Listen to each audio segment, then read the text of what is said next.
Okay. After my fourth coffee, this gin doesn't taste very good.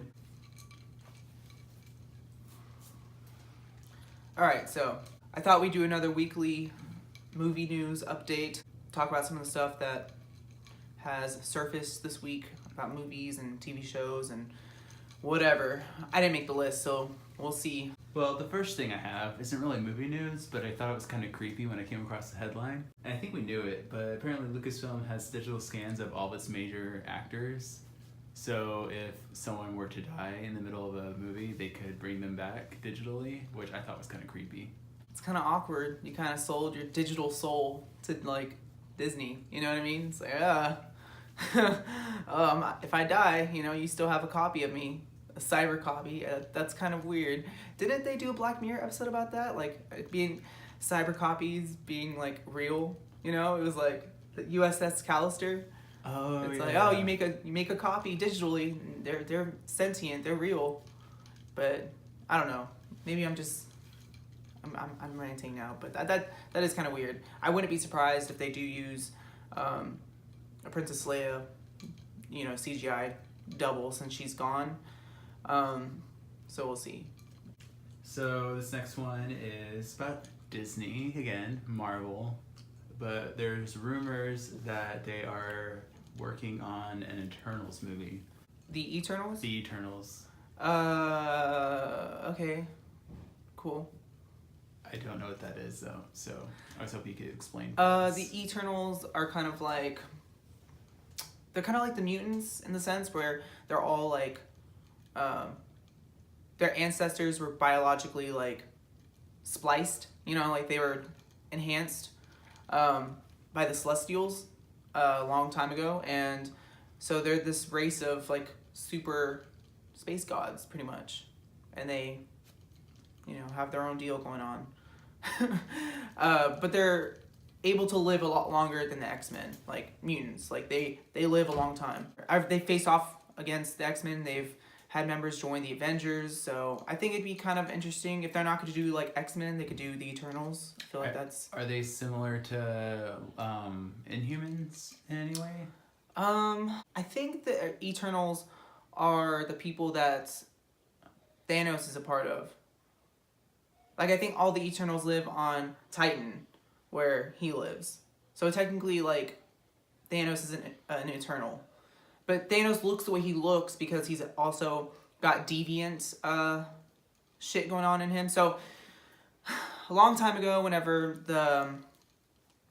the Celestials were, like, experimenting on, like, humans and, like, primitive man, there was two forms of man that were, like, created. You had your Eternals, which were like these like beautiful like people and with powers and stuff, but then you also had things called like deviants, which had like physical mutations. They were like ugly. They were physically ugly. So that's why Thanos looks the way he looks. Like he's an Eternal, but he has deviant genes as well. So that's why he looks the way he does. And people like kind of like the Eternals like look down on like deviants. It's like they're the minority. So. I think, if you want to look that up and correct me. The deviant, or against their destructive counterparts, the deviants. Do they live on Titan? Yeah, they were forced to land on Saturn's moon, Titan. Okay, so yeah, those are the people of Titan. There we go.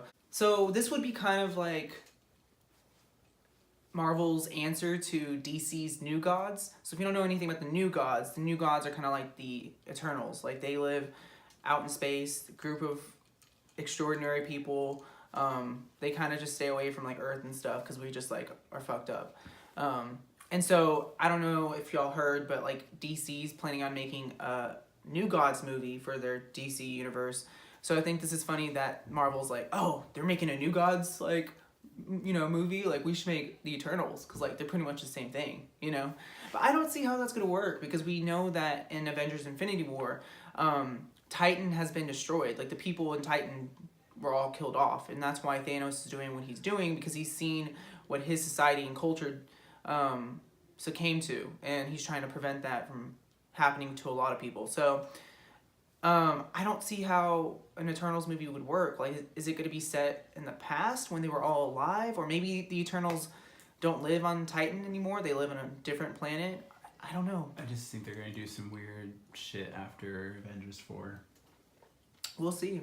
Still on Disney, the Disney Fox deal is said to be closing by the end of summer next year. That's a long time. Like summer, that's over a year from now, and that kind of bums me out because even if we will get like an X-Men movie from Disney or a Fantastic Four movie, it wouldn't happen until like 3 years from now, pretty much. You know, like at least 2 years. You know. I really wonder if their contracts, like if they're allowed to start developing a movie before the deal closes, or if they have to wait until the last, like the ink is dry type thing. I think that logically you wouldn't be able to work on something if you don't own it. So you can't actually start developing a movie if you don't have the rights to it. But then that could be wrong because Terminator, Tim Miller, who directed Deadpool 1, is working with James Cameron and they're doing that Terminator movie together. And I'm pretty sure that they still don't have the rights to it yet. But the movie's in development. And by the time that they have the rights, they'll be able to like release the film. So maybe. Speaking of directors, Fast and Furious spinoff has Deadpool. Fast and Furious spinoff has Deadpool 2's director assigned to it. I don't care. Look, the Fast and Furious hit its peak, you know, and it was awesome. But I think it's time to like hang up the steering wheel. You know what I'm saying? Like, there's no Fast and Furious movie I want to see anymore. Like, it's over. It's done. It's all been played out. Yeah. Next, I don't. This next few things are about Warner Brothers. So they've completely cut ties with Brett Ratner. It's like official, done. Good. In case you don't know who Brett Ratner is, he was, he owned the production company Rat Pack. So he produced and distributed most of actually all the DCU films, and due to like the accusations against him, they kind of like cut him off. They're like, yo, like, no, you're like a sex offender. So that's good. And Aquaman is in the middle of reshoots right now, and they have added a new character who is going to be played by Randall Park. So the actor from Fresh Off the Boat, he's so funny. Maybe they're adding him to add like some humor to it. That's cool. I mean, reshoots aren't out of the norm. You know, like every movie goes through reshoots. So, you know, whatever. Honestly, I don't care. I'm still excited to see the movie. So. Do you think it's weird they're adding a new character so late in the game? It's not really that late in the game because the movie doesn't come out until December. They have a long time. So, and it's only about to reach the summertime. Like they still have a lot of time to make this like a solid movie. It's not as bad as the Solo reshoots. Yeah, it's not as bad as Solo. I mean, that movie is just. So, Chapter 2 is coming. It is. They've cast James McAvoy as Bill.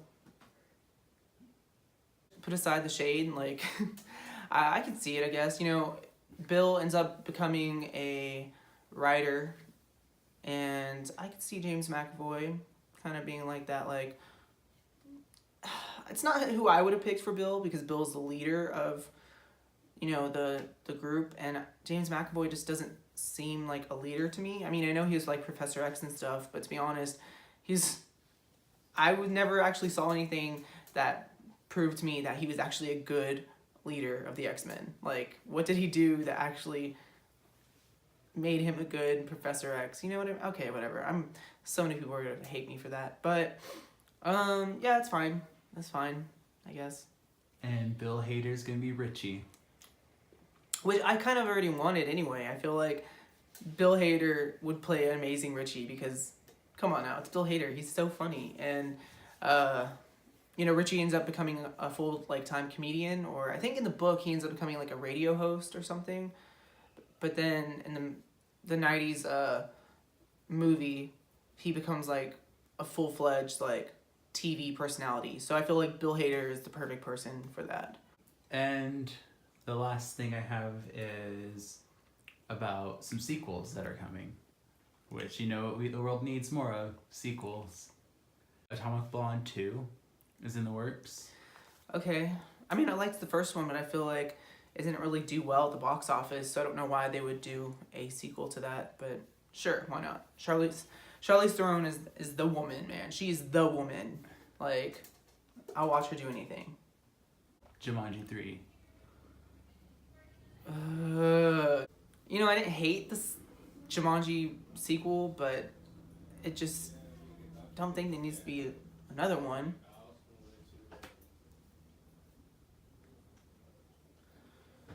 And also, apparently, the Black Adam movie with, which is kind of a sequel, I guess, if you count the DCU, it's a franchise, is starting filming next year. Oh, okay. Well, that's cool. Anyway, if that's all you got. That's all I got. It's been a really slow couple weeks, actually, like with movie news and stuff, so whatever. Thanks for watching, guys.